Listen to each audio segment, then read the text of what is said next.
Welcome back to the channel. Today we're looking at a shocking escalation, Israel bombing Qatar in an attempt to assassinate Hamas leaders during negotiations. Mehdi Hasan broke it down with Rula Jebreal and Muhammad Shehada. And let's just say, this isn't just an attack, it's a message. Israel's gone full rogue state. Welcome to another Zeteo Breaking News Town Hall. I'm Mehdi Hasan, and we are talking about the big story of the day, the Israeli attack on Qatar, on Doha. We woke up this morning to news that the Israelis, and sometimes when you do these stories, you say, maybe the Israelis, because the Israelis traditionally didn't take credit, but they are bragging. Benjamin Netanyahu is bragging about the fact that he launched what can only be described as an illegal attack on a sovereign nation to try and take out the entire Hamas negotiating team leadership in Doha, Qatar, whether it was with US cooperation or not, we're still working it out. There are so many unanswered questions that we thought, let's put together this town hall, invite you, Zeteo subscribers, to come ask your questions to experts who know what they're talking about. I'm joined by Palestinian journalist, analyst, Muhammad Shehada, who is from Gaza, but right now in Italy, and he's joining us to talk about what is going on. If you follow him on Twitter, he always has very useful insights. We appreciate, Muhammad, you rejoining us on a Zeteo town hall. And somebody who's not in Italy, but is Palestinian Italian, is Rula Jebreal, who's sitting in front of her best-selling Italian book, Genocidio. You can see it there behind her. Get your copy. Rula is a Zeteo contributor, an author, an academic, an analyst. Thank you both for joining me. I'm just going to jump right in. What was your initial reaction, Mohammed, when you saw that strike this morning? The Israelis have been complaining about Hamas being in Qatar for ages. Did you think they were actually ever going to hit them?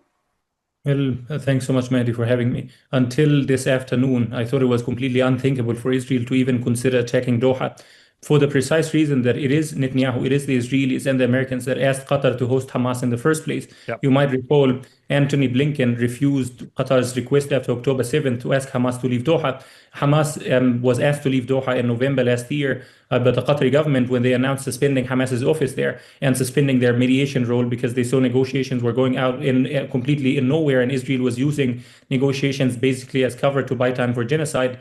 And Hamas's leaders left the country at the time. I was there when Trump asked Qatar to bring them all back to Doha again. The entire leadership were re-invited to Doha in early December. So basically, Hamas for this whole time were told that operating in Doha, a political office, a mediation office, is coming with a solid guarantee that Israel would never attack you here. This was an American-Israeli guarantee in the first place. And what you see Netanyahu doing is doing three things simultaneously: ensuring the destruction of the annihilation of the largest urban space in the Gaza Strip, Gaza City at the moment, and at the same time attacking any solidarity activists in those flotilla that are trying to prevent the physical destruction, the annihilation of Gaza City, and attacking any diplomatic prospect for saving Gaza City from full annihilation.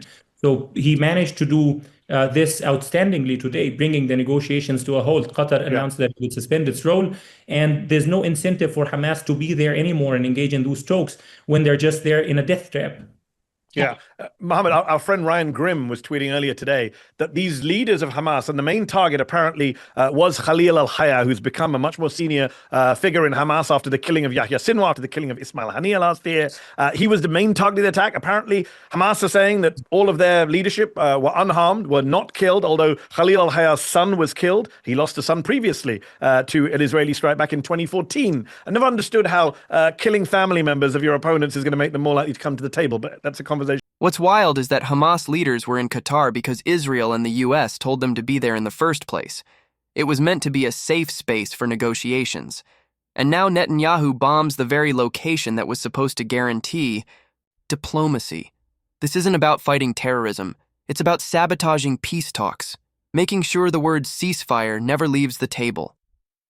For another day. They say that the Hamas leadership are alive and well. This is yet another example of the Israelis trying to kill a negotiating team when they're close to giving a yes. It's almost as if Israel doesn't want a yes, Mohammed. Yeah, absolutely. There's an Israeli general that said in 2014 verbatim, he said, if we kill their families, that might frighten them. And that's the Israeli strategy that you saw on display when they killed Khalil al-Hayya's family in Gaza during the genocide, as well as Bassem Naim, Ismail Haniyeh, even Ismail Haniyeh's granddaughters and children. It was a victory at the time when Israel assassinated them in a surgical airstrike. But you saw it's a consistent Israeli policy since the start of the genocide. In July 24, right after Haniyeh accepted Biden's ceasefire proposal and prisoner swap proposal that would have seen the release of Israeli hostages, Israel assassinated him immediately in Tehran. He was the chief negotiator for Hamas. The opening strike for Netanyahu when he collapsed the ceasefire in March was on Hamas's entire negotiating team in Gaza itself. So it was at the time Issam Da'alis, the acting prime minister. It was Abu Ubaid al-Jmasi, the head of the emergency committee that's in charge of keeping some level of survival in Gaza. It was Ismail Barhoum, the one that was in charge of financing the emergency committee and government. And it was Salah al-Bardawil, the last standing member of Hamas's political office inside Gaza City. And you're seeing it exactly now at a moment where Hamas has been compromising to great lengths, according to Bshara Bahbah, the American Palestinian negotiator that was talking to Hamas on behalf of Witkoff and the White House. At this precise point, Netanyahu does not want to take any chances that Hamas might say yes to Trump's final proposal that was announced 2 days ago. Rula, the US government is not giving comment at the moment. And of course, the US pretends to know nothing. No comment, says the White House. Please. We all know Washington gets the calendar invite before Israel drops a single bomb. And Trump? Don't act surprised. This is the same guy who bragged about killing Soleimani in the middle of negotiations. Israel learned that trick straight from America's playbook.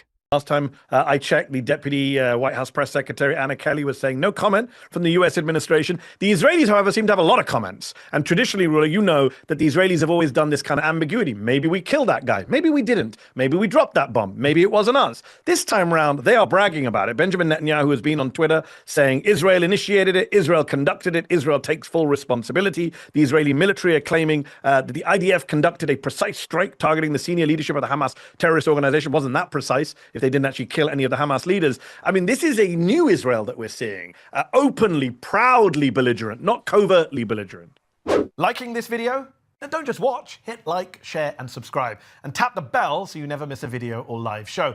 But if you want early access to exclusive content, then you have to head to zeteo.com and subscribe now. You'll be supporting fearless, independent journalism.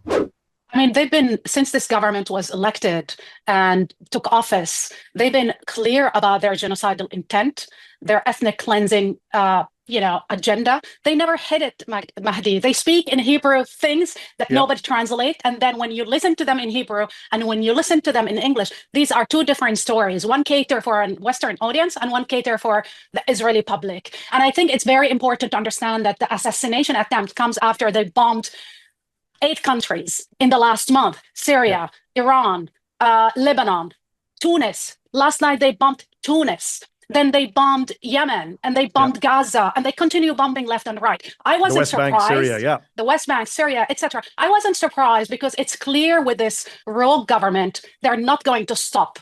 They're not trying to influence the Hamas agree to every term. They've been agreeing for a while, going out of their way, as Muhammad said, to accept every term. Yet Israelis was never interested in the negotiation. And I don't believe that that Trump didn't in any way know about it. I truly don't believe that I think there's this dance and this relationship. Because remember, when Soleimani, and I want to just remind everybody, when Soleimani was assassinated in Iraq in the first Iranian term, general.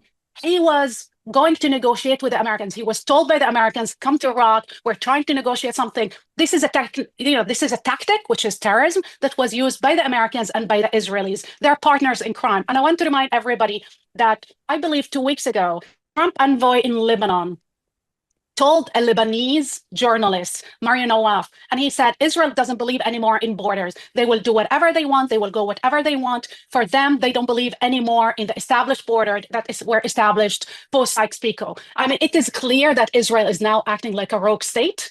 It is clear that they are committing terrorism, and we need to call it terrorism, whether the Badger attack in Lebanon, this attack in Lebanon, this attack in Qatar, the attack in Iran, the attack in Yemen.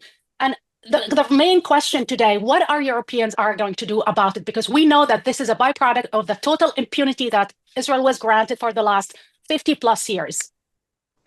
I mean, rogue state is a good word, because I can't imagine what we would describe any other country in the Middle East that wasn't Israel, that had bombed not 1, not 2, not 3, not 4, not 5, not 6, 7 countries and areas around the region. It's insane. Syria, Lebanon, Yemen, Iran, as you mentioned, and obviously the West Bank and Gaza, and Tunisia. Last night, the Samud flotilla was hit with a drone strike. It was a ship that our colleague Greta Thunberg was apparently on. She wasn't on at the time, I'm told. But this is the impunity that they have. And going back to the negotiations point that both you and Mohammed have raised, I mean, I interviewed Gershon Baskin, the Israeli negotiator during the Gilad Shalit period, who got the Israeli soldiers, the only Israeli ever to successfully negotiate with Hamas for the release of hostages prior to October 7th.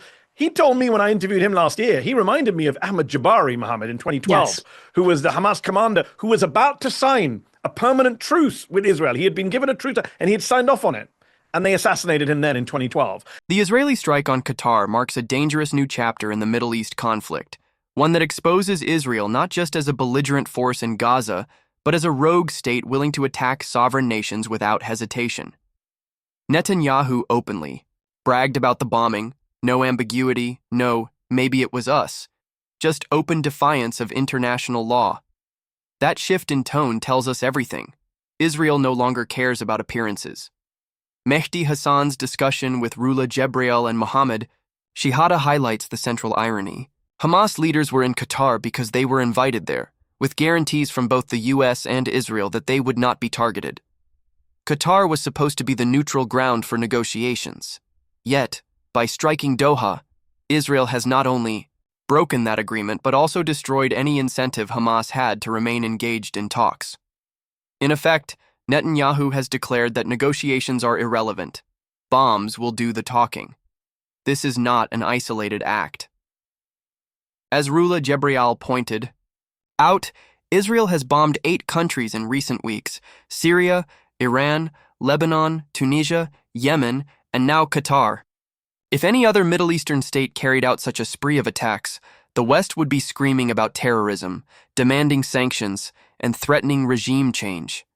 But because it's Israel, the silence from Western capitals is deafening. Instead of accountability, Israel is given more aid, more weapons, and more political cover.